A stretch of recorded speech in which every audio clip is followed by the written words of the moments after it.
এই তো আমি রাজশাহী বাসায় চলে এসেছি। আসেন আপনাদের দেখাবো। আর আপনাদের অনেক প্রশ্ন, হ্যাঁ, যে রাজশাহী এই বাসায় আমি একাই থাকি না আরো কেউ থাকে। তো এই তো দেখেন, ঘুরে দেখাও। আমি আবার চলে এসেছি আমার এই রাজশাহী বাসায়। আপনাদের হয়তো অবশ্যই দেখতে পাচ্ছেন যে আমি রাজশাহী বাসাতে আসছি।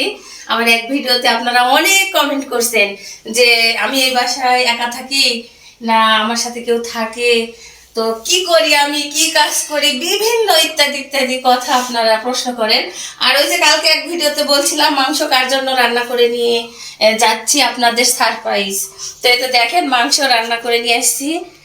আর দুঃখের বিষয়, আসার পর থেকে পানি নাই বাসায়। হ্যাঁ, অন্য এক জায়গা থেকে পানি নিয়ে আসে আমরা খাইছি রাতে, এখনো পানি নাই। আর এই তো দেখেন এলাম আদা ঘষা কিছু হয়নি, এখন আমরা হোটেল থেকে একটু খাবার নিয়ে আসছি। আজকেও আমরা এই তো দেখেন হোটেল থেকে খাবার নিয়ে আসা হয়েছে।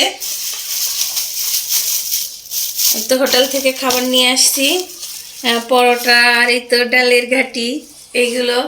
এখন এইগুলোই খাবো, যেহেতু পানি নেই, কিচ্ছু করার নেই।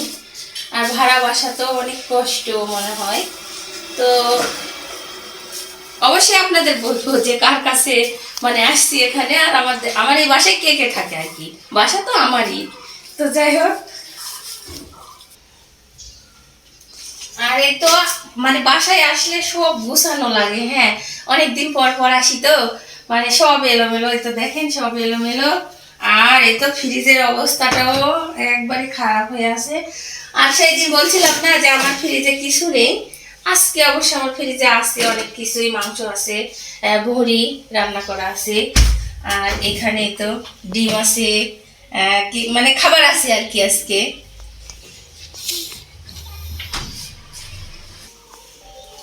আর অবশ্যই আপনাদের বলবো, হ্যাঁ, যে রান্না মানে রান্না করে নিয়ে আসছি, খাওয়াবো।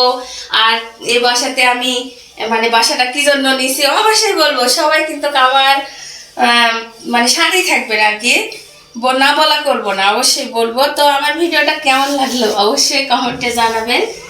সবাই পাশে থাকবেন, হ্যাঁ, আমার পেজটা সবাই ফলো করবেন, লাইক কমেন্ট শেয়ারও করবেন, সবাই আমার পাশে থাকবেন। হ্যাঁ, আর আপনাদের অবশ্যই বলবো আপনারা অপেক্ষা করেন, রান্না করে নিয়ে আসছি।